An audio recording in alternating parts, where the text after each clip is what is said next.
Buenos días, hermanos, ¿cómo están? Gracias a Dios. Bueno, ya se percibe cada vez más, ¿verdad? Este ambiente propio de la temporada navideña, ¿verdad? Donde ya se oyen los temas de la cena, las convivencias, las reuniones familiares. Y al final eso es la Navidad, hermanos, la oportunidad de estar juntos en la familia, preferentemente, ¿verdad? Con amigos también, para poder notificarles, participarles cuál es la razón de nuestra celebración en esta temporada, la celebración del nacimiento, el advenimiento del Hijo de Dios, la encarnación de nuestro Dios en la persona de nuestro Señor Jesucristo y entonces estar ante la presencia de aquel que es nuestro Redentor, una vida perfecta, un sacrificio perfecto, una resurrección plena y por lo tanto para nosotros una salvación, una redención, una justificación completas, ¿verdad? Entonces qué bueno, si te invitan a una posada, hermano, bueno, sabemos que las posadas no son bíblicas, ¿verdad? Pero bueno, ve, ora pro nobis, ora por dónde te vas a perder tal vez de la procesión. Pero lo importante es tener ese tiempo especial, ese tiempo, esa oportunidad de llevar a la gente el conocimiento del Evangelio, ¿verdad? Podemos asumir una conducta un poquito más religiosa y decir, no, yo no participo. Bueno, es que es una extraordinaria oportunidad, una fecha maravillosa que Dios nos da como oportunidad en el año de decirle a la gente por qué es esta celebración. Que no es Santa Claus, que no es la Coca-Cola, que no es el consumismo, que es Jesucristo en el corazón de los seres humanos, redimiéndolos de esa vana manera de vivir que les conducía a una eternidad sin Él. Entonces, la reconciliación en esta época creo que está abrevando, ¿verdad? Está así como si la olla estuviese hirviendo y el platillo prácticamente a punto de su perfecta cocción. Así es este tiempo en términos de redención. Llevemos a la gente al conocimiento de quién es Jesús. Amén. Y disfrutemos de las cenas, obviamente, de las convivencias. El intercambio de regalos. Ay, hermano, ¿qué dice la Biblia? ¿Qué es mejor dar que recibir? Entonces, aunque no te regalen, tú regala, ¿verdad? Es un acto de generosidad, es un acto de amor, es un acto de bondad, siempre y cuando, ¿verdad?, no representen gastos innecesarios o excesivos en tu economía. Muy bien. Vamos, de hecho, a organizar un intercambio de regalos, hermanos, de $900, ¿verdad? Algo accesible. No es cierto, hermanos. Pero es una época de dar el mensaje. Es una época de ser generosos, de ser reflejo de esa actitud de nuestro Señor Jesucristo, quien se dio por nosotros. Bueno, la semana pasada vimos y estudiamos una enseñanza de fundamento doctrinal para la iglesia cristiana. Fundamental, importantísima, medular y central para la iglesia en general y por supuesto para nuestra congregación. Quienes no hayan tenido la oportunidad de venir la semana pasada, les invito a que escuchen o vean la información, la enseñanza a través de la plataforma de YouTube o de Facebook, o también la puedan solicitar directamente con Atzayali en la mesa de audio a través de un WhatsApp. Entonces, importantísimo, es una de esas enseñanzas que son doctrinales, centrales, fundamentales, no negociables para la vida cristiana y por supuesto para nuestra congregación. Y hoy vamos, digamos que de forma derivada, a estudiar una enseñanza que tiene por título Una imagen correcta de nuestra identidad en Cristo. Una imagen correcta de nuestra identidad en Cristo. Y cuando hablamos de la identidad del cristiano en forma individual, pues evidentemente estamos aludiendo a aquello que cuando lo comprendemos de manera correcta, de forma personal, y lo aplicamos en el ámbito de nuestra vida colectiva, también la iglesia comienza a desarrollar una identidad correcta de su identidad, nuestra identidad cristiana. Fíjense el ejemplo que voy a abordar para intentar entrar al tema. Uno de los factores que consideramos cuando tenemos la oportunidad de cambiar nuestros dispositivos celulares por un modelo de generación más reciente, ¿cuál es? Generalmente, hermano, bueno, pues obviamente está la capacidad que tiene de memoria, ¿verdad? Los gigas en RAM y este tipo de cosas. Pero creo que una de las cosas que más nos interesa es la calidad de su cámara fotográfica, ¿no? Digamos que la calidad de las imágenes que nosotros podremos capturar con ese dispositivo celular. Los más modernos, hermanos, hoy en día tienen entre 3 y 5 lentes traseros y una cámara frontal.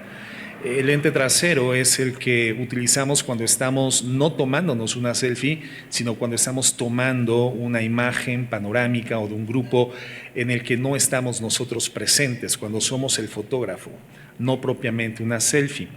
Entonces, los dispositivos más modernos tienen entre 3 y 5 lentes y una mayor cantidad de lentes en su sistema de cámaras ofrece pues igualmente una mayor versatilidad, una mayor calidad en la imagen, mejor resolución, colores mucho más nítidos, enfoques más artísticos y esto es una realidad. Cuando tú observas, quienes utilizamos hoy el dispositivo celular como cámara fotográfica, tal vez seamos la mayor parte de nosotros, y comparamos las fotografías de hace algunos años, tal vez de hace 10 o 15 años, aquellas que todavía llevábamos los rollos fotográficos, ¿se acuerdan? A imprimir a los lugares de revelado de rollos, y ves la calidad de esas impresiones comparadas con la calidad de nuestras imágenes capturadas por los celulares, la diferencia en nitidez, en resolución y en calidad es impresionante, ¿cierto o no? ¿Quién se ha dado cuenta de esto, no? Y de hecho hoy hay procesos de los que se dedican al diseño y todo esto para poder actualizar tus fotografías antiguas y darles la calidad actualizada. Pero es uno de los elementos que creo que nos interesa más, ¿verdad? Poder capturar la mejor calidad de imagen. En términos prácticos, tener más de una lente en nuestros teléfonos celulares nos permite capturar de mejor forma los momentos que van a formar parte de nuestros recuerdos familiares o personales. En celebraciones especiales como las que están por venir, la Navidad, el fin de año, por ejemplo, en una puesta de sol en la playa, en el campo, en nuestros viajes, etc. Bueno, de la misma forma, creo que tenemos que enfocar nuestra identidad cristiana a través de 3 lentes para poder obtener una imagen más clara, más nítida y más completa de quiénes somos como hijos de Dios, como personas redimidas por su gracia. Y estas lentes, hermanos, son dimensiones en las que operamos como cristianos. ¿Cuáles son estas 3 lentes? En primer lugar, la santidad. En segundo lugar, el pecado. Y en tercer lugar, el sufrimiento. 3 lentes que si nosotros utilizamos para poder capturar nuestra realidad como hijos de Dios, podremos tener una perspectiva nítida, con una correcta resolución, con los colores de forma definida y nítidamente establecidos, para poder percibirnos realmente quiénes somos como hijos de Dios. Entonces, nuestra primer lente y nuestra principal dimensión de identidad como cristianos está firmemente arraigada en nuestra unión con Cristo y es la santidad. La santidad, la primer lente. Colosenses 1:21 dice lo siguiente, hermanos: y a vosotros también, que erais en otro tiempo extraños y enemigos en vuestra mente. ¿Quiénes éramos, hermanos? No solamente hacia Dios y hacia los demás, hacia nosotros mismos. Dice la Biblia que el pecado había distorsionado de tal forma nuestra perspectiva y nuestra capacidad de percibir la realidad, que nosotros éramos enemigos contra nosotros mismos en nuestra propia mente y hacíamos finalmente, en consecuencia, malas obras. Pero ahora os ha reconciliado el Señor Jesucristo en su cuerpo de carne por medio de la muerte, para presentaros santos y sin mancha e irreprensibles delante de Él. Si en verdad permanecéis fundados y firmes en la fe. Ese es un sí condicional. Y no que en función de nuestro rendimiento como hijos de Dios se dirima nuestra condición de eternidad con el Señor, pero aquí hay un exhorto, aquí la Biblia nos está conminando, nos pide que permanezcamos como una evidencia de que hemos sido transformados por los méritos de Cristo, por el Evangelio de la gracia, que presentemos nuestras vidas siempre en santidad, permaneciendo fundados y firmes en la fe, sin movernos de la esperanza del Evangelio que habéis oído, el cual se predica en toda la creación que está debajo del cielo, del cual yo, Pablo, fui hecho. Entonces, lo que dice la Biblia, hermanos, es que Jesucristo nos presenta santos ante su Padre por medio de su sacrificio. Hoy somos santos por medio y gracias al sacrificio de Cristo. Entonces, ¿quién es un santo?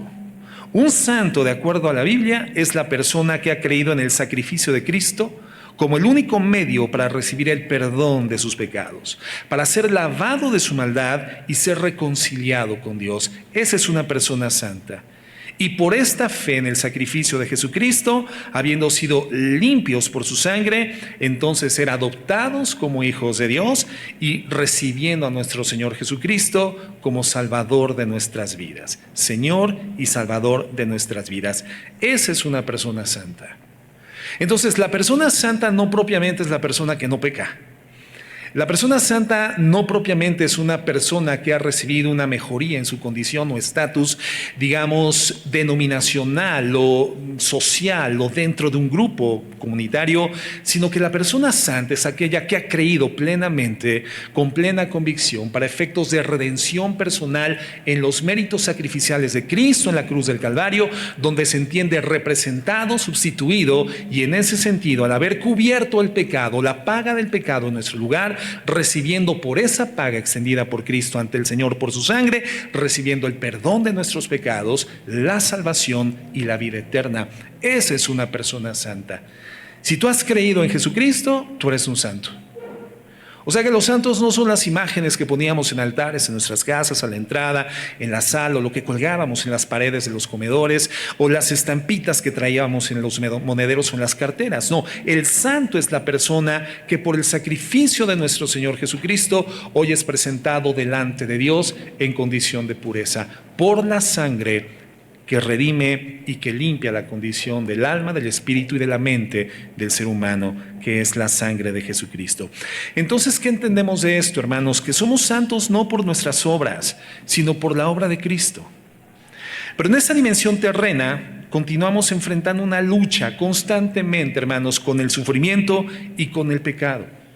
Y la lucha debe de entenderse en este contexto básico de nuestra identidad como hijos de Dios. Somos santos, pero somos santos que sufren. Somos santos, pero somos santos que continuamos pecando y nos arrepentimos. Pero esencialmente somos santos. Y esa es la lente más importante, a través de la cual tenemos que evaluar nuestra vida para poder tener una imagen correcta, pero no es la única lente que tenemos nosotros que utilizar. En Cristo, hermanos, nos presentamos ante Dios como santos. ¿Y la santificación qué es? La santificación es el proceso por el cual aprendemos a practicar esa nueva posición de santidad en el Señor. Que seamos santos no significa que seamos infalibles, sino que hoy estamos limpios por la sangre de Cristo delante de Dios, pero ahora tenemos que aprender a progresar en el ejercicio práctico cada vez por periodos más extendidos y continuos de tiempo de esa santidad posicional que recibimos. Ahora tenemos que hacer la práctica día a día. Y ese proceso de ir practicando cada vez más correctamente, más eficazmente la santidad que recibimos por gracia, ese proceso de parecernos más a Jesús se llama santificación. Por ejemplo, cuando Pablo escribe a los creyentes en Corinto, fíjense a quién va dirigida la carta. Primera de Corintios 1:2, por favor. Primera de Corintios 1:2. Dice así: a la iglesia de Dios que está en Corinto, y aquí viene la dedicatoria, a los que han sido santificados en Cristo Jesús. Santificados en Cristo Jesús, llamados a ser santos, con todos los que en cualquier parte invocan el nombre de nuestro Señor Jesucristo, Señor de ellos y nuestro. Entonces, fíjate, la Biblia nos muestra que una de las iglesias con mayores dificultades en la obediencia al Señor Jesucristo en términos prácticos fue la iglesia, los corintios. Sin embargo, a pesar de esta brecha entre la posición santa de los corintios y sus prácticas que no eran santas en su mayoría, Pablo les está asegurando que están siendo llamados a ser santos. Y eso es verdad para todo cristiano desde el momento de nuestra conversión. Pero al igual que los creyentes de Corinto, no siempre, hermanos, nos comportamos como santos. El llamado que tenemos ante nosotros, y es un llamado que nos desafía, es un llamado que nos reta, es a poner en práctica nuestra actual posición en Cristo por su sacrificio en la cruz. Ser, digamos, en términos prácticos, quienes ya somos en nuestra posición espiritual delante de Dios.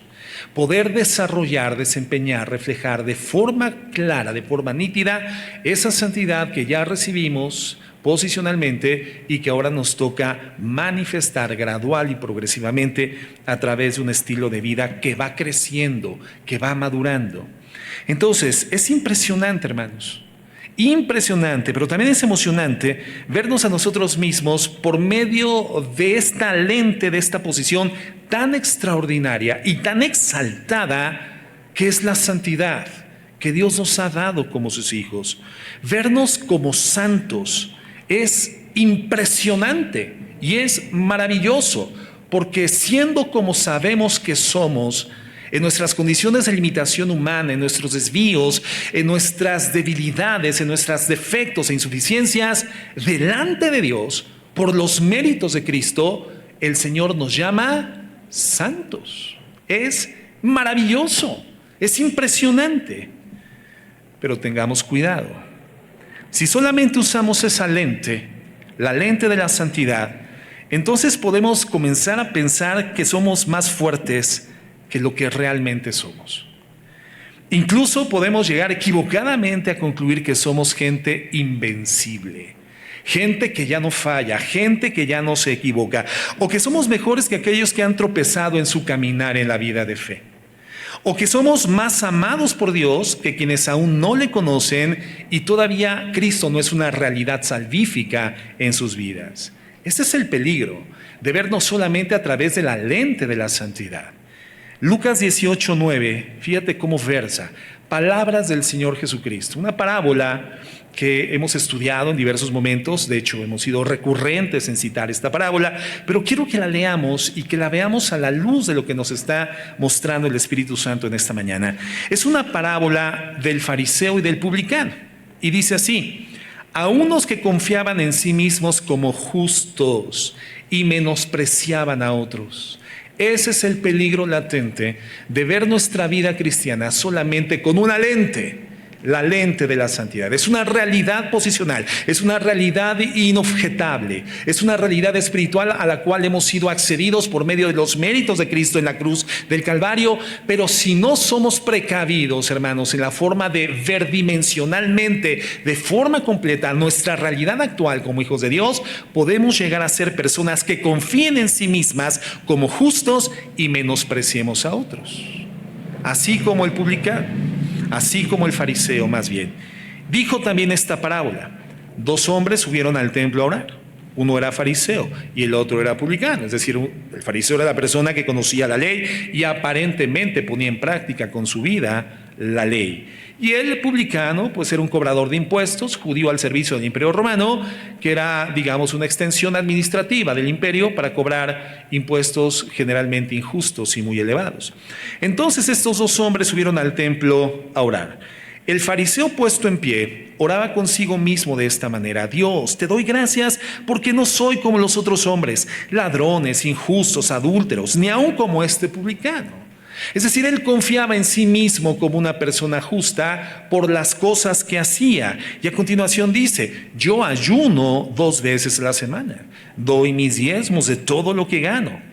Mas el publicano, estando lejos, no quería ni aun alzar los ojos al cielo, sino que se golpeaba el pecho diciendo: Dios, sé propicio a mí, pecador. Os digo, dice Jesús, que el publicano, descendió a su casa justificado antes que el otro, porque cualquiera que se enaltece será humillado, y el que se humilla será enaltecido.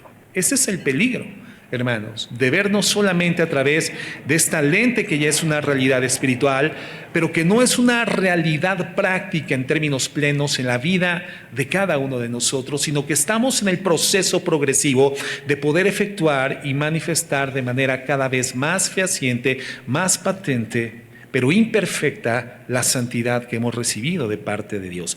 Romanos 12:3 dice algo así, muy importante. Digo pues, por la gracia que me es dada, a cada cual que esté entre vosotros, que no tenga más alto concepto de sí que el que debe de tener, sino que piense de sí con cordura, conforme a la medida de fe que Dios repartió a cada uno. Entonces, hermano, es una bendición y es motivo de glorificación al Señor si hemos progresado, si hemos avanzado significativamente en la santificación.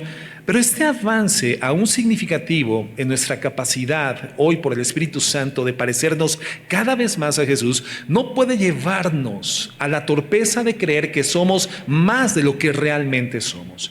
Llevarnos a pensar de nosotros mismos por encima de lo que realmente somos. ¿Qué somos? Somos pecadores arrepentidos y perdonados por la gracia de Dios. Sino que piense de sí con cordura, conforme a la medida de fe que Dios repartió a cada uno. Primera de Corintios 8:1 nos dice: en cuanto a lo sacrificado a los ídolos, sabemos que todos tenemos conocimiento. El conocimiento envanece, pero el amor edifica. Si alguno se imagina que sabe algo, aún no sabe nada como debería de saberlo. Nada hagas por contienda ni por vanagloria, antes bien con humildad, estimando cada uno a los demás como superiores a sí mismo, no mirando cada uno por lo suyo propio, sino cada cual también por lo de los otros. Aquí había un conflicto entre los corintios, hermanos, porque... me fui de largo. Filipenses 2:3 y 4 fueron los últimos dos versos que leí. Me fui de largo. En 1 Corintios, cuando dice el apóstol Pablo que el conocimiento envanece, pero el amor edifica, se está refiriendo a un conflicto que había en la iglesia de Corinto, entre los muchos conflictos que había en esa congregación o entre los cristianos de Corinto. Pero particularmente esta involucraba un mutuo descrédito entre creyentes que, sintiéndose fuertes en la vida espiritual, comían sin problema de lo sacrificado a los ídolos, carne sacrificada en rituales a los ídolos. Y los otros débiles en la fe no comían de esta carne porque consideraban que era pecaminoso comer de esa carne. Ahora, no es que los corintios participaban en estos sacrificios o en estas prácticas idolátricas, sino que iban a carnicerías a adquirir la carne sabiendo que los dueños en algún momento probablemente habían rendido un sacrificio, un culto ritual idolátrico a esas entidades paganas, a esas deidades paganas. Entonces, los que se sentían fuertes en la fe decían: mira, yo no formé parte del culto, yo voy a orar por esta carne antes de comerla y el Señor va a santificar mis alimentos. Pero los débiles decían: no, es que fue sacrificada a los ídolos y no debemos de participar de ese alimento. Y entonces nos dice el apóstol Pablo: ni el que come es más, ni el que no come es menos. El que come para Dios come, el que no come para Dios no come. Y tú que te sientes fuerte por tu fortaleza, no tropieces al hermano que es débil. Y entonces lo importante no es el conocimiento, lo importante es el amor. No importa cuán santificada se encuentre tu vida, cuánto hayas progresado, si este progreso en santificación te hace percibirte de manera diferente o por encima del estatus espiritual de los demás, y esto te lleva a menospreciarlo, tu santificación, hermano, no tiene efecto. Tu santificación realmente no podría ser evaluada como tal delante del Señor. En 1 Corintios 10:12 dice: así que el que piensa estar firme, mire que no caiga. Entonces, hermanos, si nosotros recordamos que somos luchadores en el camino hacia la santidad, jamás miraríamos despectivamente a otros como si fuéramos superiores a quienes están lidiando con el pecado, lidiando con la santificación o en su momento atrapados por el pecado. El Señor nos da una advertencia importante. Gálatas 6:1 dice: hermanos, si alguno fuere sorprendido en alguna falta Ustedes que son espirituales, ¿a quién le está hablando? Les está hablando a los que han progresado significativamente en la santificación. Aquellos que se entiende deben de tener un reflejo más nítido de quién es Jesucristo. Aquellos que aman más la santidad y cada vez menos el pecado. Aquellos que deberían de ser modelo de conducta y comportamiento por lo que son interiormente en su vida espiritual y ya logran reflejarlo externamente a través de su estilo de vida, a través de su manera de andar, a través de su conducta. Y por eso dice: ustedes que son espirituales, restauren a estos que son sorprendidos en faltas, restáurenles con espíritu de mansedumbre, considerándose a ustedes mismos, no sea que ustedes también sean tentados. Y por eso el verso antecedente a esto, hermanos, 1 Corintios 10:12, es importantísimo. Dice: así que el que piense estar firme, mire que no caiga.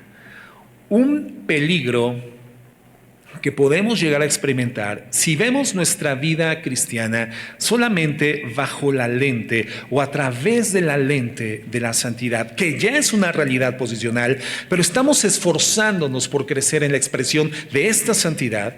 Solo vernos a través de esta lente nos puede llevar a la petulancia, al enorgullecimiento, a la soberbia, al engreimiento espiritual.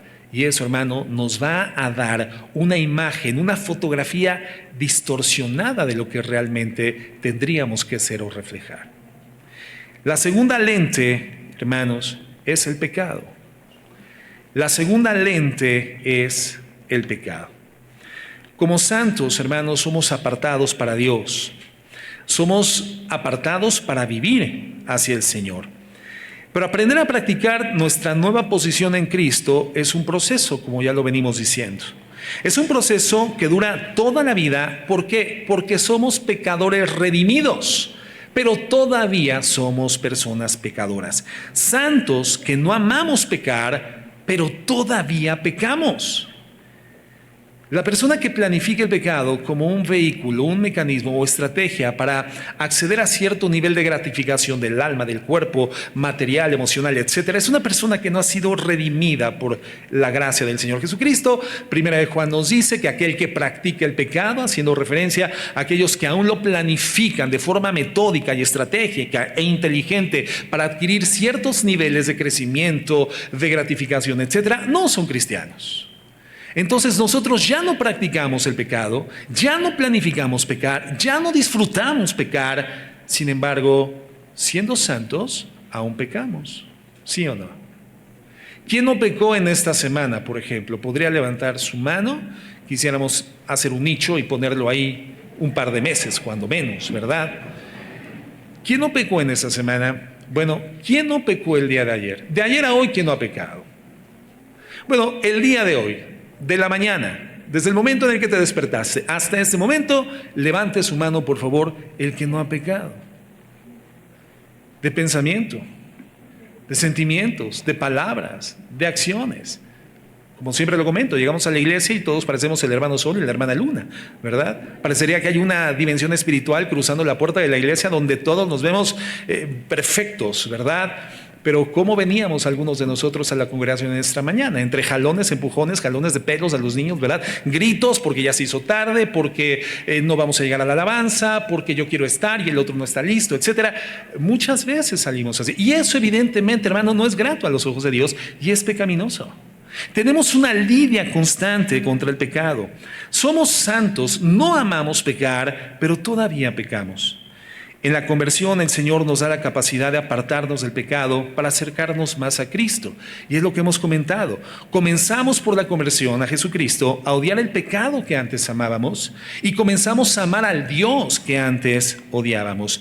Este cambio, producto de nuestra conversión a Jesucristo, es, digamos, la base de nuestro estilo de vida. Es una vida de arrepentimiento y de fe constante, de fe continua. El arrepentimiento bíblico, hermanos, es una decisión constante, continua, de abandonar nuestra esclavitud al pecado y vivir, como dice la Biblia, hoy como siervos de la justicia. Antes éramos esclavos del pecado, hoy dice la Biblia que somos por Cristo siervos de la justicia. Romanos 6:17 dice así: Pero gracias a Dios que aun cuando erais esclavos del pecado, habéis obedecido de corazón aquella forma de doctrina a la cual fuisteis entregados. ¿Cuál es la forma de doctrina que está aludiendo aquí Romanos? El Evangelio de la gracia. Nosotros hemos obedecido al Evangelio de la gracia de corazón, fuimos entregados al Evangelio, dice el verso 18, y libertados del pecado, vinisteis a ser siervos de la justicia.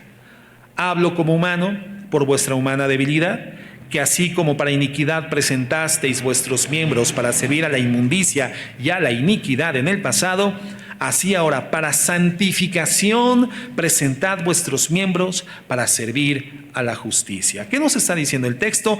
Que la santificación, hermanos, es una decisión y es un compromiso personal al que hoy podemos acceder gracias a la presencia del Espíritu Santo al interior de nuestras vidas como hijos de Dios.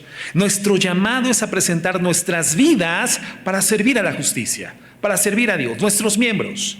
Y esta expresión, nuestros miembros, obviamente está hablando de todo nuestro ser, habla de todas nuestras vidas. Los miembros son los ojos, las manos, los pies, las piernas, los órganos internos, externos, etc. Es decir, todos nuestros miembros que en el pasado eran puestos al servicio de las cosas inmundas del pecado y se planificaba pecar para que nuestros miembros, accediendo nuestro cuerpo estratégicamente a la comisión del pecado y a la gratificación que nos daba la comisión del pecado, hoy, hermanos, los miembros han sido transformados en su carácter y en su naturaleza y hoy pueden, por el poder del Espíritu Santo, ser presentados al servicio de Dios, al servicio de la justicia.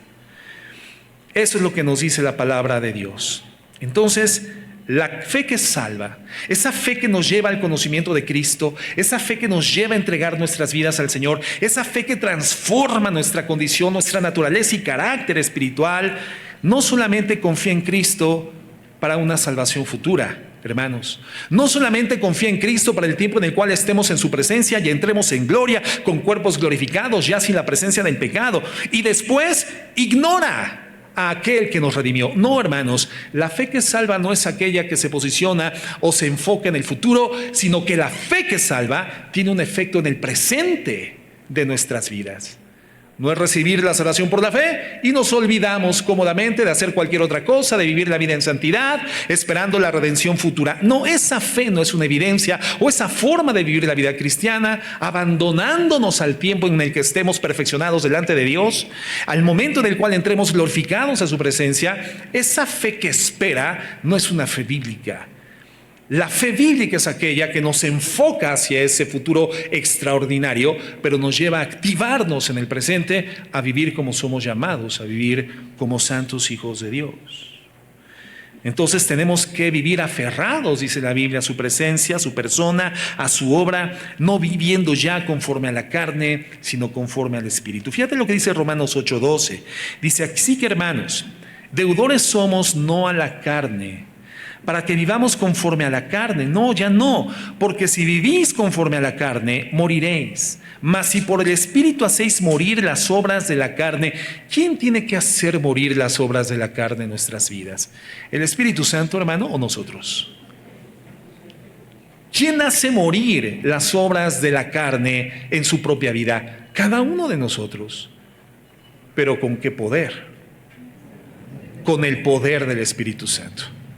Por eso dice, si por el Espíritu Santo ustedes hacen morir las obras de la carne.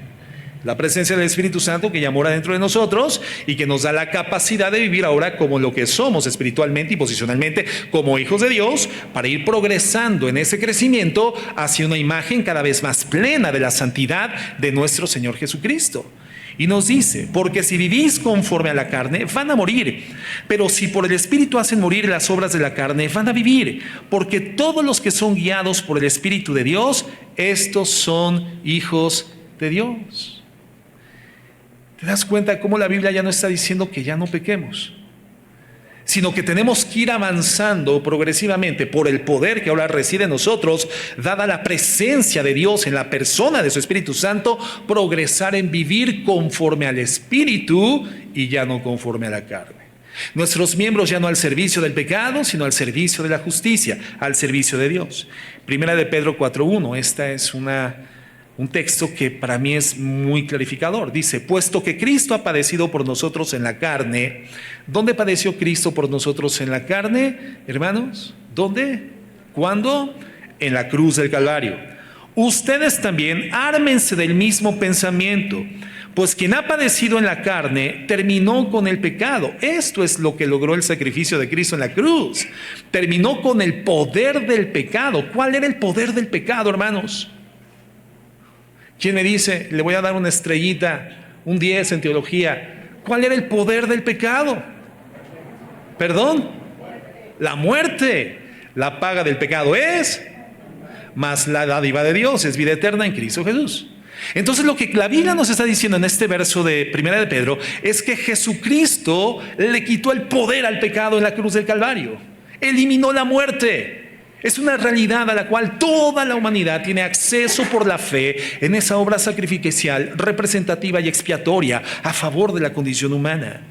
Dice, entonces, háganse del mismo pensamiento, pues quien ha padecido en la carne terminó con el pecado. ¿Para qué? Para no vivir en el tiempo que resta en la carne.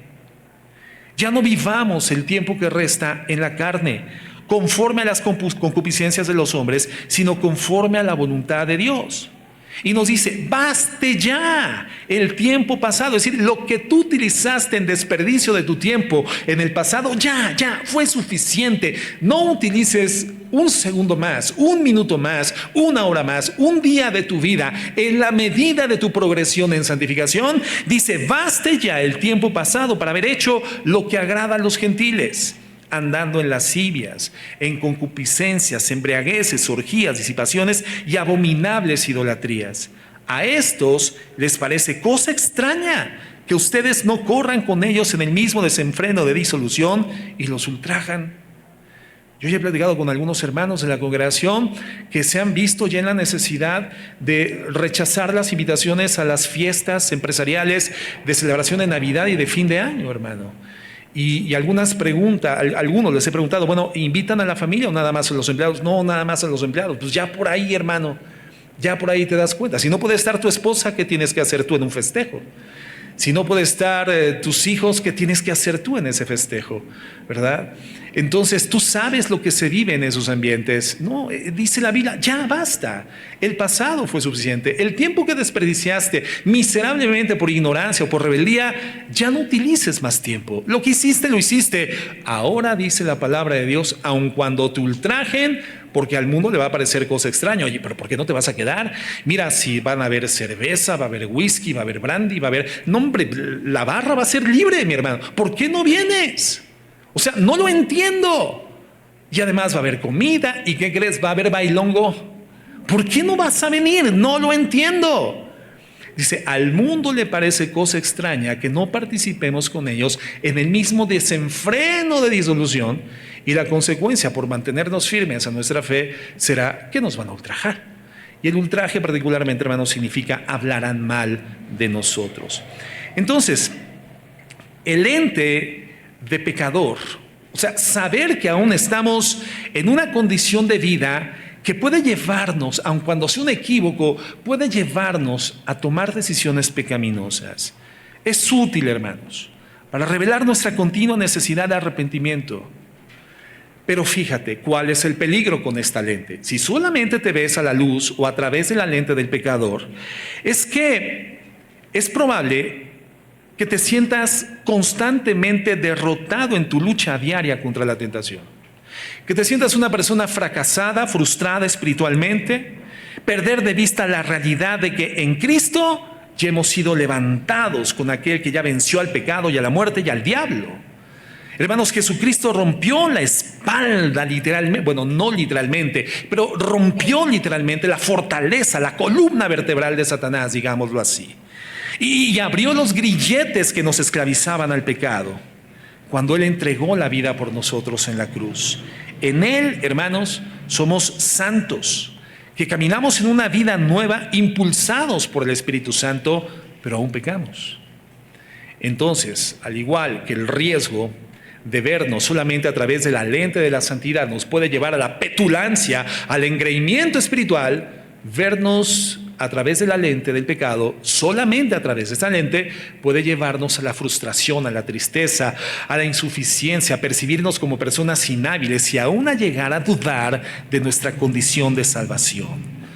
Romanos 6:4 dice así: porque somos sepultados juntamente con Él para muerte por el bautismo, a fin de que como Cristo resucitó de los muertos por la gloria del Padre, así también nosotros andemos en vida nueva. ¿Cómo somos llamados a andar, hermanos? A vivir en una vida nueva. Una vida nueva. Colosenses 3:1 nos dice: si pues habéis resucitado con Cristo, buscad las cosas de arriba, donde está Cristo sentado a la diestra de Dios. Poned la mira en las cosas de arriba, no en las de la tierra, porque habéis muerto y vuestra vida está escondida con Cristo en Dios. Cuando Cristo, vuestra vida, se manifieste, fíjate lo que dice.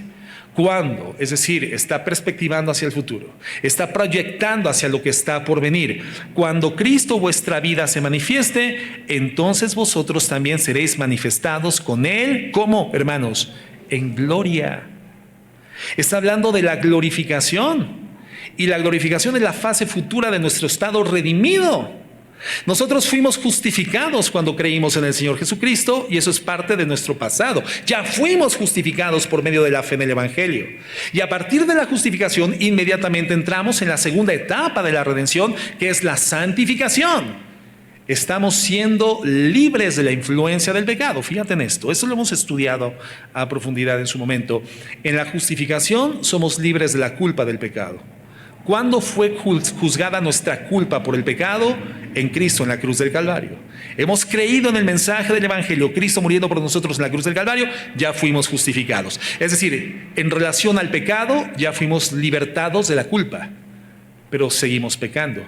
Entonces, en esta segunda etapa, hermanos, de santificación, estamos siendo libres de la influencia del pecado de manera progresiva.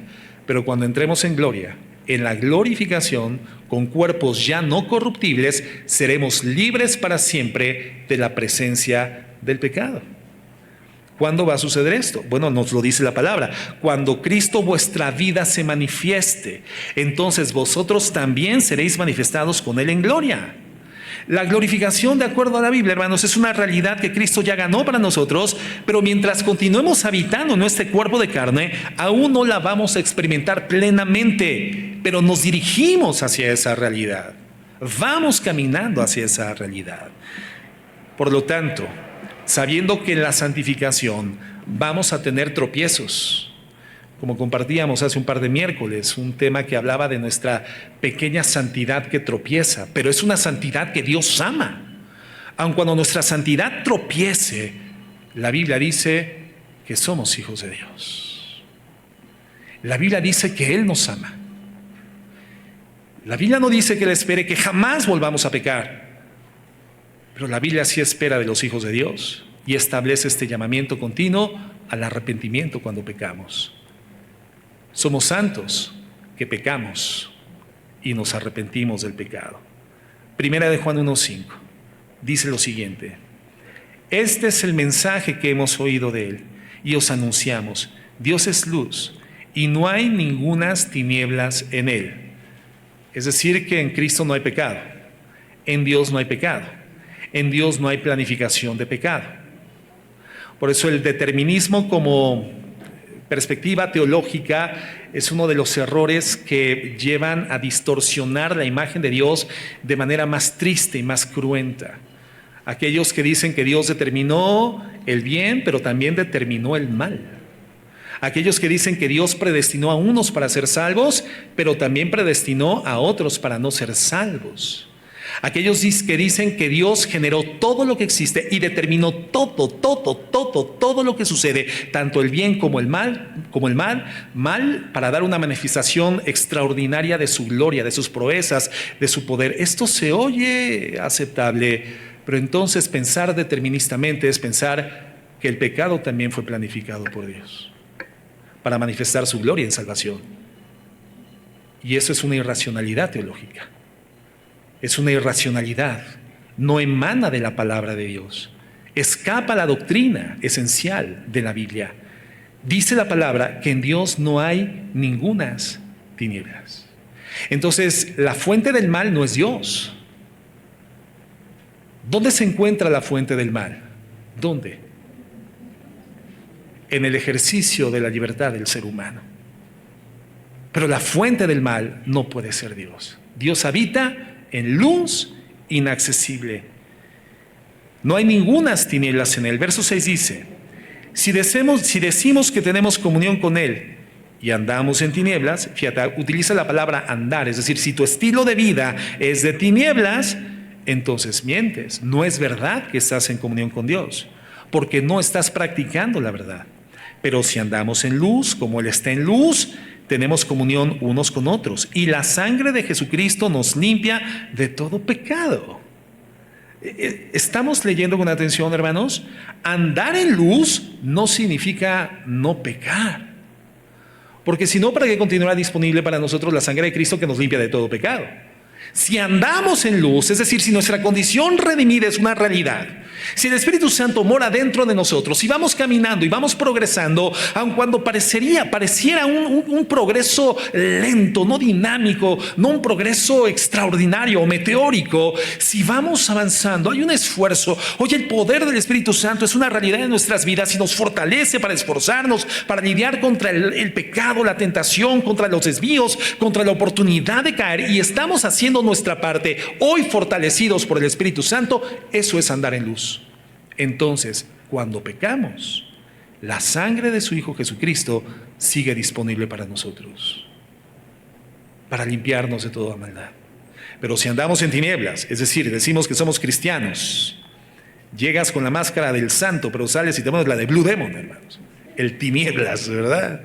Hermano, la realidad es que aun cuando digas, no vives. Tú practicas el pecado, tú planificas pecar, tú todavía anhelas pecar como una fuente de gratificación para tus necesidades emocionales, físicas, relacionales, laborales, financieras, etcétera. Aunque vengas a la iglesia, hermano, tú no andas en luz, tú andas en tinieblas.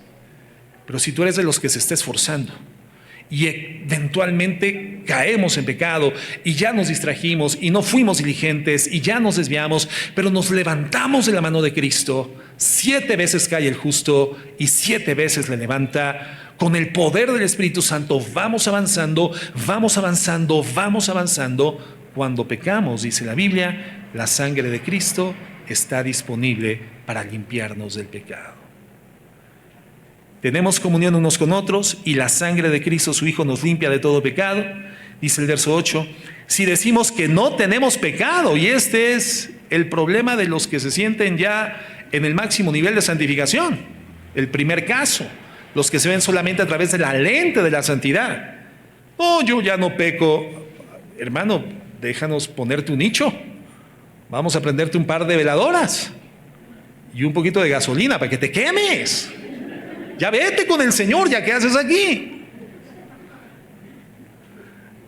Dice, si decimos que no tenemos pecado, fíjate lo que dice la Biblia, nos engañamos a nosotros mismos. Entonces, aun cuando somos hijos de Dios, redimidos por la gracia, santos posicionalmente, entraremos en gloria perfecta a la presencia del Señor, sin cuerpos sujetos a corrupción. Aunque tenemos al precioso Espíritu Santo dentro de nosotros que nos da la fuerza para crecer a la imagen de nuestro Señor Jesucristo, todavía pecamos. Si decimos que no, nos engañamos a nosotros mismos y la verdad no está en nosotros. Pero si somos conscientes de que somos santos, que pecamos y confesamos nuestro pecado, Él es fiel y justo para perdonar nuestros pecados y limpiarnos de toda maldad. Si decimos que no hemos pecado, le hacemos mentiroso a Él y su palabra no está en nosotros. Entonces, ¿cuál es la segunda lente? La segunda lente, hermanos, es la realidad de que aún somos pecadores, pero somos santos. ¿Cuál es la lente más importante? La de la santidad. Pero hay otra lente que no podemos intentar ignorar. Aún pecamos, hermanos, pero nos arrepentimos. Y por cuanto somos santos, por cuanto hemos sido hechos el depósito, el habitáculo, el tabernáculo del Espíritu Santo, entonces en nosotros se encuentra la guía y la dirección de Dios, que nos redarguye del pecado, nos guía a la justicia, nos guía a la verdad, nos fortalece para poder crecer en santificación. Pero seguimos siendo pecadores. Entonces, una lente es la de la santidad. Otra lente que tenemos que continuar utilizando para ver nuestras vidas y poder tener una dimensión correcta, una fotografía correcta de quiénes somos hoy en día, es esta lente del pecado. No para que gobierne nuestras vidas, sino para ser conscientes de nuestra necesidad de depender de Dios y el arrepentimiento cada ocasión que sea necesario. Y la tercera lente, hermanos, la lente del sufrimiento. El sufrimiento es una de las principales herramientas que Dios utiliza para llevar a cabo la santificación en los creyentes. En nuestro sufrimiento aprendemos a apreciar la presencia amorosa de Dios. En nuestro sufrimiento aprendemos a ser sensibles de su cuidado y de su compañía a lo largo de nuestras vidas. Digamos que el sufrimiento es en última instancia, es un don de Dios. Un don de Dios. Es una muestra de que su amor por nosotros en Cristo es realmente profundo. Y su intención es bendecirnos incluso cuando experimentamos dolor. Esta fue la conclusión de Pablo. 2 Corintios 12, busca el verso 9 nada más. Pablo ora, recuerda la historia, en 3 ocasiones al Señor que le quitara la aflicción. El aguijón que había sido puesto en su carne, un enviado del infierno, fue implementado, fue utilizado por Dios para llevar a Pablo a esta condición de aflicción. Y entonces él ora 3 veces al Señor. Señor, quítame esta aflicción, quítame este aguijón. Y en el verso 9 dice el Señor, bástate mi gracia, porque mi poder se perfecciona en la debilidad. O sea, en pocas palabras, el Señor Jesucristo le dice a Pablo, no te lo voy a quitar porque yo estoy utilizando esa aflicción, ese aguijón como un mecanismo instructivo, formativo de tu crecimiento en santificación. Mi poder se está perfeccionando en tu debilidad. Tremenda respuesta de parte de nuestro Señor Jesucristo, pero que nos orilla a la comprensión de una realidad absoluta. El sufrimiento, hermanos, es una de las principales herramientas que Dios utiliza para llevar a cabo la santificación de sus hijos, la santificación del creyente. ¿Qué pasaba en el caso de Pablo? Bueno, pues Dios conocía esa tendencia pecaminosa que existía en él de exaltarse a sí mismo por el conocimiento teológico o aún por las revelaciones que en algún momento de la Escritura Pablo narra que había recibido de parte de Dios, mismas que no le había sido permitido ventilar en ese momento. Entonces, todo esto podía inclinar, dado el corazón pecaminoso de Pablo, su alma hacia la autoexaltación, hacia la soberbia, el engreimiento espiritual. Entonces, el Señor amorosamente envuelve este aguijón o esta espina, la etiqueta con el nombre y la dirección de Pablo, se le entrega a un mensajero del infierno y se la hace llegar a Pablo directamente a domicilio, así como estafeta. Así como DHL, hermano. ¡Pum! De repente llegó de parte de Dios, a través de un mensajero del infierno, una aflicción que el Señor utilizó con un propósito formativo del carácter de santidad del apóstol Pablo. Este relato, hermano, quiero ser enfático, no está enseñando que todo el sufrimiento que experimentamos ha sido predeterminado por Dios, no. Porque no pocas veces las experiencias de aflicción que hemos vivido han sido por causa de nuestra ignorancia, han sido por causa de nuestra desobediencia o por causa de nuestra rebeldía. Pero sí nos está mostrando que cuando Dios planifica o permite circunstancias instructivas o correctivas a lo largo de nuestro caminar en la fe para conducirnos a perfeccionarnos en su santidad, pueden ser momentos de aflicción. Y pueden ser momentos no agradables, circunstancias no deseables para nuestros intereses humanos carnales. Es decir, si hay dolor que Dios o planifica o que Dios permite con propósitos instructivos y de crecimiento en santidad en nuestras vidas. Fíjense lo que dice Hebreos 12:5 y vamos a ver un ejemplo absolutamente claro. Hebreos 12:5. Dice así: y habéis ya olvidado la exhortación que como a hijos se os dirige, diciendo: hijo mío, no menosprecies la disciplina del Señor, ni desmayes cuando eres reprendido por Él. Porque el Señor al que ama, ¿qué hace el Señor con los que ama? Dice, los disciplina. Pero no termina ahí, después de la coma dice, y azota a todo aquel que recibe por hijo. Y aquí podríamos hacer un estudio expositivo tomando estas palabras disciplina y azote, ¿verdad?, en sus originales, sus antecedentes, sus contextos historiográficos, la aplicación práctica de los elementos del Antiguo Testamento, cómo se proyecta este verso hacia el Nuevo Testamento, y llegaríamos a la misma conclusión: disciplina y azote involucra aflicción, involucra dolor. Y Dios utiliza la aflicción y el dolor en forma de disciplina y de azote hacia sus hijos. Dios, a quien ama, disciplina y azota a todo aquel que recibe por hijo. Pero fíjate lo que dice a continuación, verso 7. Si soportáis la disciplina, Dios os trata como a hijos, porque ¿qué hijo es aquel a quien el Padre no disciplina? Pero si el Padre os deja sin disciplina, de la cual todos han sido participantes, todos, entonces, si a ti no te disciplina Dios, es que no eres su hijo, dice la Biblia. ¿Qué eres? Bastardo, un hijo ilegal, un hijo ilegítimo, un hijo fuera de los propósitos divinos, hermano. Entonces, la disciplina es una evidencia de amor. El azote necesario de Dios en el tiempo que Dios define, que es preciso, que es inevitable, ineludible, para poder instar, motivar o catapultar tu crecimiento espiritual, es una evidencia de que Dios te ama. Dios te ama. Por otra parte, y viene una ejemplificación clara, tuvimos a nuestros padres terrenales que nos disciplinaban y los venerábamos. ¿Por qué nos disciplinaban nuestros padres, hermanos? ¿Porque nos odiaban o porque nos amaban? Nos amaban. ¿Y nuestros padres fueron perfectos, fueron infalibles en la aplicación de la disciplina? ¿Sí o no? No, claro que no.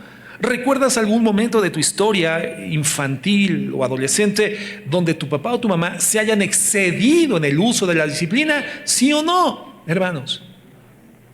Sí, algunos comenzaron así. El cuarto oscuro no, el cuarto oscuro no. Bueno, todos en algún momento, hermanos, vimos el exceso de nuestros padres en el ejercicio de la disciplina. Pero ¿cuál era la proposición de nuestros padres en el uso de esas medidas disciplinarias? Que nuestras vidas caminaran en rectitud, en integridad. No nos disciplinaban por hacer lo recto, lo íntegro, lo correcto, lo santo, lo virtuoso. Nos disciplinaban cuando nos desviábamos de lo que ellos definían o entendían eran las líneas correctas de la conducta, del comportamiento, aquello que podría derivar nuestra vida en una condición de productividad, de integridad, una vida moral, una vida correcta, una vida propositiva dentro de la familia y en la sociedad. Tu padre y tu madre no te disciplinaban cuando sacabas 10 en matemáticas, pero cuando llegabas con un 4.2, pues obviamente algunos aún se excedían en la disciplina, pero lo hacían por amor. Y muchas veces por frustración en la efectividad de los procesos educativos, en ignorancia de los preceptos y límites y parámetros que nos ofrece tan extraordinariamente la palabra de Dios para poder instruir en disciplina a nuestros hijos, pero exhortándolos también en la amonestación de la palabra de Dios. Es decir, no solamente la conducta, sino también el corazón. Muchos de nuestros padres lo ignoraban. Y entonces, hermanos, ninguno de nosotros estamos hoy en día traumados, ¿verdad? O en las noches nos levantamos queriéndonos aventar por una ventana porque despertamos del sueño que nos remembraba los tiempos donde nuestros padres nos disciplinaban aún injustamente. Nuestros padres lo hacían con amor, dice la palabra de Dios, como ellos se entendían, como ellos creían que era correcto. Ciertamente por pocos días nos disciplinaban como a ellos les parecía, pero a refiriéndose a Dios, para lo que nos es provechoso, para que participemos ¿de qué? De su santidad. O sea que el propósito de la disciplina en las manos de Dios o el azote, el dolor o la aflicción, cuando es planificado o cuando es permitido por Dios, tiene una sola proposición: llevarnos a aprovechar la vida cristiana y poder vivir en santidad. poder crecer en la manifestación de la santidad de nuestro Dios. Dice el verso 11, es verdad que ninguna disciplina al presente parece ser causa de gozo, ninguna, sino de tristeza, pero después da fruto apacible de justicia a los que en ella han sido ejercitados. La disciplina es algo que Dios va a implementar como un ejercicio. ¿Y qué es un ejercicio? Es una práctica de rendimiento físico que nos lleva a un mayor nivel de capacidad de soporte o de rendimiento, de alcance. En los deportes, hermanos, se premia al que brinca más alto, al que salta más lejos, al que llega más rápido, más alto, más fuerte. Es lo que premian los deportes. Pero nadie podría ser ni el más alto, ni el más largo, ni el más rápido, ni el más fuerte si no se ejercita. Y un ejercicio es la práctica consuetudinaria, constante, disciplinada, programática, establecida en tiempos y en horarios perfectos, con los sacrificios inevitables para poder llegar a ser el más alto, el más fuerte, el más rápido, para poder llegar a la premiación.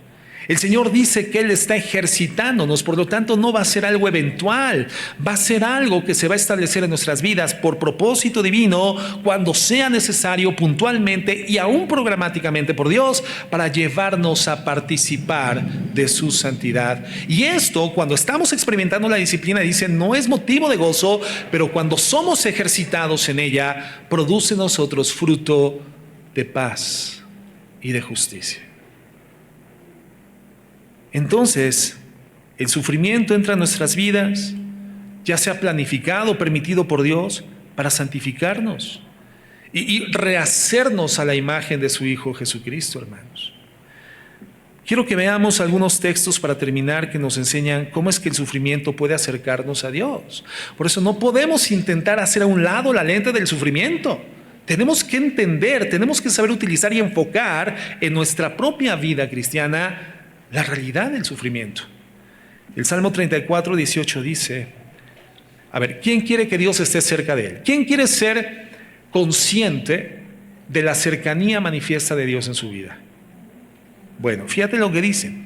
Cercano está Jehová a los quebrantados de corazón. ¿Quién quiere ser quebrantado de corazón? ¿Y los que levantaron la mano hace un momento? Cercano está Jehová a los quebrantados de corazón y salva a los contritos de espíritu. Esto hace Dios. Dios hace patente, muy patente su presencia, especialmente en los momentos de sufrimiento. Esto hace Dios con sus hijos. Esto hace Dios con sus hijos. El sufrimiento es una garantía para todos los seres humanos, pero los hijos de Dios tenemos la garantía de la cercanía manifiesta de Dios cuando nos toca sufrir. Y tener la cercanía de Dios hace aún que olvides la experiencia del sufrimiento. Y como Pablo finalmente termines declarando, Señor, prefiero ser débil, porque si tu poder se perfecciona en mi debilidad, prefiero ser débil para ser completado en tu poder.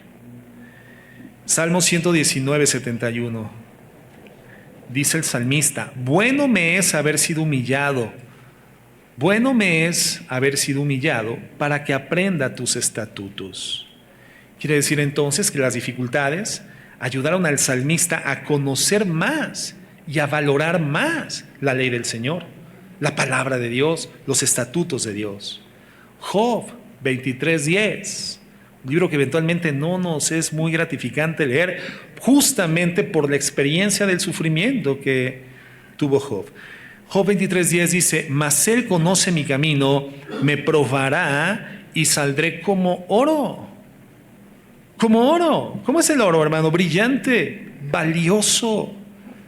Dice la Biblia, hermano, que si es necesario, continuaremos siendo sometidos a diversas pruebas. Pruebas que nos van a llevar a relucir en esa condición de crecimiento de la santidad de nuestro Señor. Hay una fe que el Señor va a ver cuando Él regrese y que Él sabe que existe en la vida de cada uno de sus hijos, la dimensión y la medida de fe que han desarrollado en la intimidad con Él. Pero dice la Biblia que cuando Él regrese, nuestro deseo debería de ser que nuestra fe sea hallada más brillante que el oro. ¿Y por qué se utiliza el ejemplo del oro? Porque para que el oro sea brillante y de mayor calidad, tiene que ser constantemente sujeto a la prueba del fuego, a la prueba del fuego, a los hornos, donde es liquificado, donde es derretido, y cuando el oro es derretido se va para abajo, hermano, el elemento valioso, y sale a la superficie la escoria, la contaminación, y entonces se retira esa contaminación, pero no queda ahí, vuelve a suceder lo mismo, lo vuelven a liquificar, sube la escoria, es retirada, lo vuelven a liquificar, sube la escoria, es retirada, y mientras más veces el oro pase por este proceso, más brillante, más puro y más valioso es. ¿Te das cuenta que hoy en día en las joyerías ya no se vende oro de 24 quilates? Ya no. Todavía yo recuerdo en mi infancia, mi cuarto era de oro de 24 quilates, hermano. No es cierto. No, yo recuerdo que en mi infancia, yo, por ejemplo, en alguna ocasión veía que mi abuelito le regalaba a mi abuelita un anillo, un reloj de 24 quilates. Pero de repente en las joyerías ya no había oro de 24, sino de 14. Pero hoy ya no hay oro de 14, hermano. Hoy venden puro oro de 10. Y al rato pura chapa de oro, hermano. ¿Por qué? Porque no toda la gente está dispuesta a pagar el precio de un oro tan puro, de un oro tan fino, un oro tan delicado, un oro tan brillante. Bueno, el Señor está dispuesto a hacer de nuestras vidas algo que luzca brillantemente como el oro. Y es lo que entendió Job. Pero tuvo que pasar por la aflicción para poderlo comprender. Él conoce mi camino, me probará y saldré como el oro. Entonces Job reconoce que su sufrimiento tenía el propósito divino de purificarlo, de darle una identidad más semejante a esa santidad gloriosa y extraordinaria de Dios. En Romanos 5:3, fíjate lo que dice: y no solo esto, sino que también nos gloriamos en las tribulaciones, sabiendo que la tribulación produce paciencia, y la paciencia prueba, y la prueba esperanza, y la esperanza no avergüenza, porque el amor de Dios ha sido derramado en nuestros corazones por el Espíritu Santo que nos fue dado. Entonces, hermanos, la presencia del Espíritu Santo en nuestras vidas es una evidencia de que el amor de Dios es manifiesto a pesar de las tribulaciones, las cuales producen paciencia y fortalecen nuestra esperanza en el Señor. En 2 Corintios 1:3 dice, 2 Corintios 1:3, bendito sea el Dios y Padre de nuestro Señor Jesucristo, Padre de misericordias y Dios de toda ¿qué? Consolación. ¿Quién quiere que Dios sea su consolador? Bueno, para que haya consuelo, antes que tiene que existir aflicción. Si no hay aflicción, ¿a qué el consuelo? ¿Qué necesidad? No tendría razón de ser el consuelo. Para que haya consuelo necesita haber aflicción. Y el Señor dice que es Dios de misericordia y Padre de toda consolación. Significa que para cada aflicción de la vida, Dios tiene disponible una consolación. Él es Padre de toda consolación, el cual nos consuela en todas nuestras tribulaciones, para que podamos también nosotros consolar a los que están en cualquier tribulación por medio de la consolación con que nosotros somos consolados por Dios. Entonces resalta cómo Dios consuela a los creyentes en sus tribulaciones, y esto nos enseña a consolar a los demás cuando cursan por tribulación. Y una persona que sabe consolar con el consuelo de Dios es una persona que se parece más a Dios.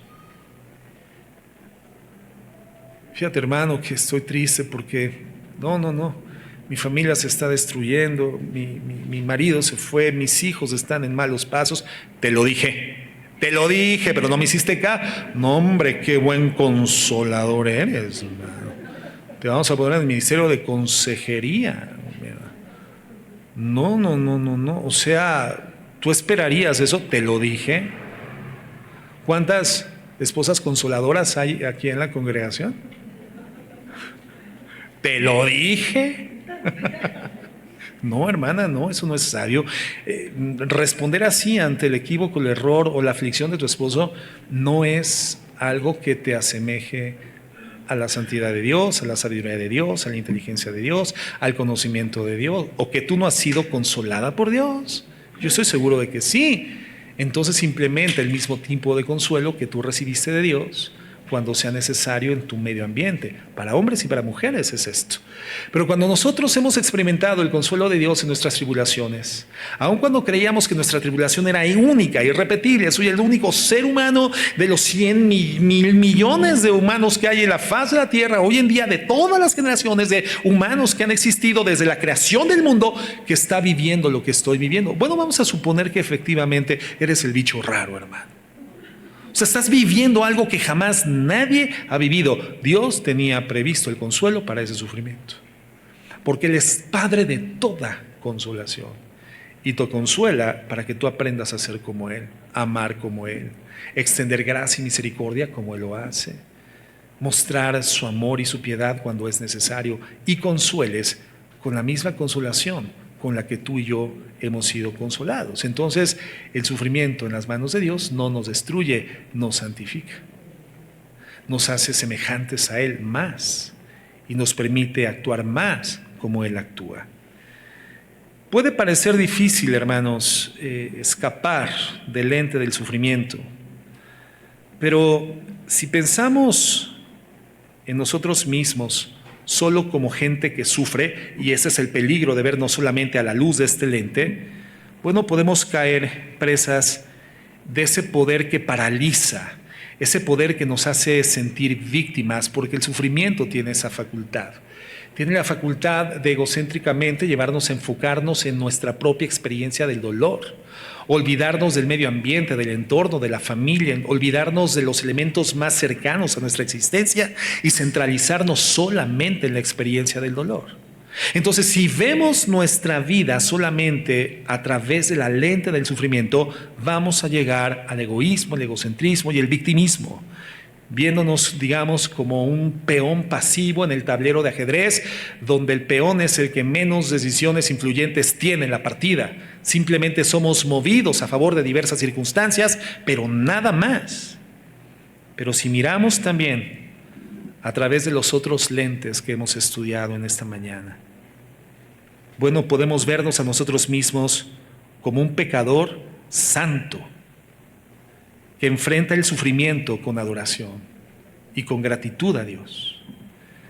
Pecadores santos que respondemos activamente a la soberanía de Dios, esa soberanía que es bondadosa, con la confianza de que Él nos está llevando plenamente a su presencia, pero en el proceso está generando sus propósitos, sus obras sabias para nuestro bien y para su gloria. Entonces, nos ayuda a poder ver nuestras vidas a través de esta lente triple, de estos tres lentes: la santidad, el pecado y el sufrimiento. ¿Cómo se ve nuestra vida a través de este lente triple? ¿Cómo sería la fotografía de tu vida cristiana hoy en día con estos tres lentes? Y no solamente con una lente. No solamente con una lente. En Cristo, hermanos, somos santos que viajamos por el camino de la santificación. A lo largo del camino vamos a ser tentados a volver a esos placeres del pecado. Nos vamos a encontrar con el sufrimiento, y a través de estos desafíos Dios está llevando a cabo sus propósitos, buenos propósitos divinos en nuestras vidas. ¿Cuáles son esos buenos propósitos, hermanos? Bueno, Dios quiere santificarnos. El Señor quiere rehacer en todos los creyentes la imagen de su Hijo Jesucristo.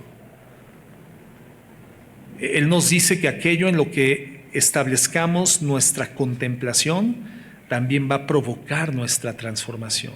Contempla a Dios y vas a ser transformado a la imagen de Dios.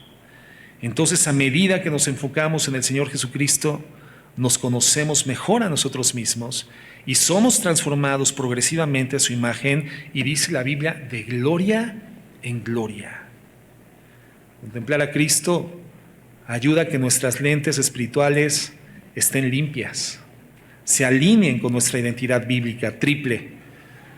Cuando nos tomamos una fotografía bíblica con estas tres lentes, bueno, vamos a crecer en seguridad de nuestra posición ante Dios.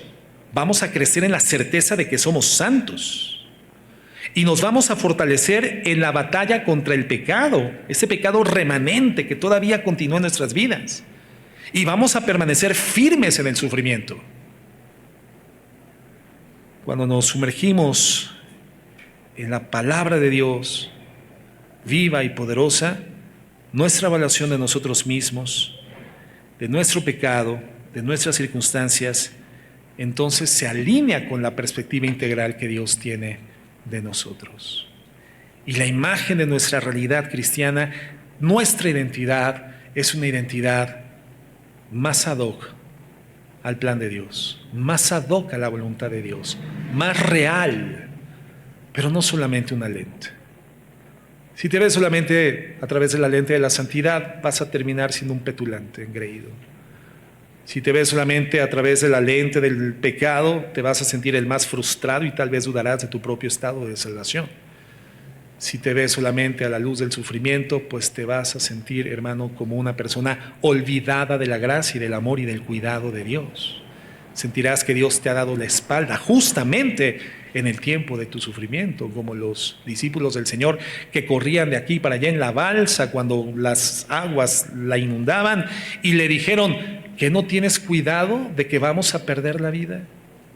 Entonces, hermanos, 3 lentes que nos permiten identificar con claridad quiénes somos, cómo debemos de caminar, qué vamos a enfrentar en el trayecto a estar glorificados en la presencia del Señor.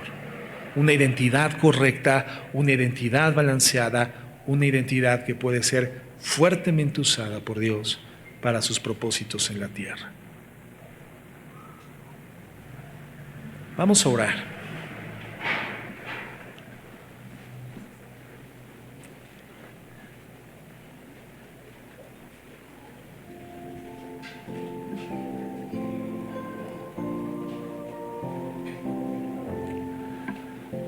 Señor, qué hermoso eres, cuán bueno eres, cuán perfecto, Señor, no hay falla en ti. Habitas en luz inaccesible. Todos tus pensamientos, todas tus acciones, todos tus propósitos son limpios, son buenos, son santos, son íntegros. Son una extensión manifiesta de tu naturaleza perfecta, gloriosa, eterna, limpia y santa. Eres el Dios santo, santo, santo del universo. Y nos has dado por la redención en Cristo esa santidad, en la cual, Señor, a partir del momento en el cual fue depositada sobre nosotros, con el advenimiento de tu Espíritu Santo al interior de nuestras vidas, hemos comenzado a ver el crecimiento y desarrollo de tu naturaleza y de tu carácter en nosotros.